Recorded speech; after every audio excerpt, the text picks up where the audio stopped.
guys, welcome back to the Lily Show.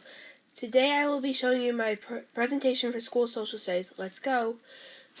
Way back in the 1400s, the ancient civilizations, the Maya, the Aztecs, and the Inca, were all complex societies that creatively adapted to their environments in different ways.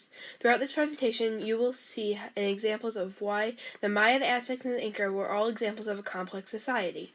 Some people may think that there is not a big difference between a society and a complex society. But there is. A society is a social organization in which humans live and work with one another to survive. While a complex society is one large-scale social organization that are more sophisticated and has an increase in food supply. A complex society also has an increased population, typically has a system of writing, social classes, religious beliefs, governments, and more advanced and complex systems within their society.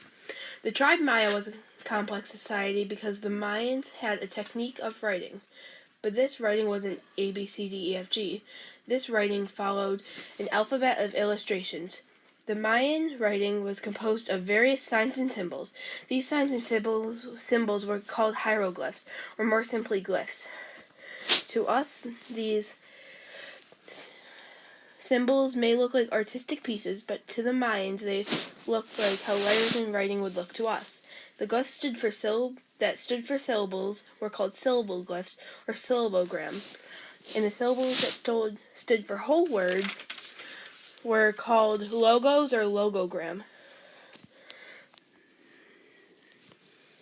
The Mayans usually wrote these hieroglyphs on the sides of nature, like, for example, caves.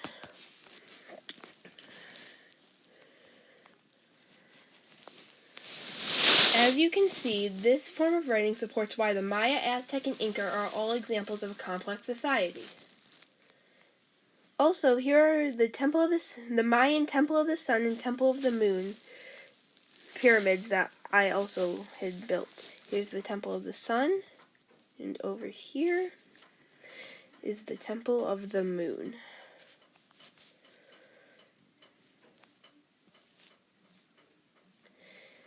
Another clan that displayed a complex society was the Aztec tribe. The Aztecs were a complex society because of how they creatively adapted to their watery environment. The Aztecs built chinampas to farm or plant crops for meals.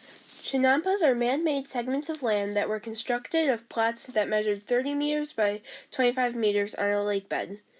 A fence was woven together by stakes in the center of the plats that would be filled with mud and vegetation. Willows were planted along the edge/corners of the plot and shielded other plants from the sun. Sometimes the chinampas were not only the only source of food that the Aztecs had. The Aztecs also had crops on the mainland as well as gardens. Farms included crops of maize, beans, and squash, the three sisters. Sometimes the crops on land in chinampas harvested up to 7 crops per year. The floating and stationary gardens were not the most fascinating feature about the Aztecs. The Aztecs had their own unique religion. The Aztecs' religion cherished the cult of sacrifice, and the gods were fearsome. The subjects of sacrifice would stand on top of the Great Pyramid and have their hearts cut out and roasted in a fire. Disgusting? I'd agree. They'd also rolled the heads down the stone steps and prayed to the gods to keep their gardens growing and floating. But in the end, the Spaniards' military destroyed the chinampas by fighting the Aztecs. Within the advantage of the swords, guns, and horses that beat the Aztecs, that resulted in the destruction of the chinampas. The floating gardens of the Aztecs, the key to survival, were torn to pieces, leaving no memory of this amazing civilization, the Aztecs. As you can see, these fantastic chinampas show that the Aztecs were an example of a complex society. The last and probably one of the coolest tribes was the Incas. The Incas were a complex society because they found a way to construct roads in their mountainy environment. The Incas built more than 14,000 miles, or 22,530 kilometers of paved roads. They built 2 main roads, both connected the territory north to south, extending along the coast, another along the Andes Mountains. Both of the roads were connected by other roads, branching off at each of them. Incan roads were used by messengers or chasquis, carrying messages all across the empire. On steep slopes, the Incas built stone steps. In the desert areas, the Incas built low walls to keep sand from drifting over the roads. Bridges were built all over the empire.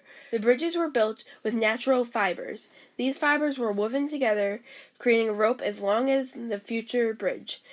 The Incas would braid together the multiple of these ropes until the rope reached the desired width, length, and strength. Then the ropes were tied together on branches and trees and pieces of wood that would be added to the floor, at least 4 to 5 feet wide. Then the Incas attached ropes on both sides of the bridge that served as handrails. Because the Inca Empire was so large, they needed a way to communicate with all of its corners. The Incas decided on using messengers that ran miles to deliver messages. These messengers were known as chasquis. Chasquis would send messages hundreds of miles. As you can see, these sophisticated roads and messages support why the Aztecs, Mayans, and Incas were all examples of a complex society. With the Mayan writing, the chinampas of the Aztecs, and the roads of the Incas all display a complex society. For all of these reasons, I strongly believe that the Maya, Aztec, and Inca are all examples of a complex society.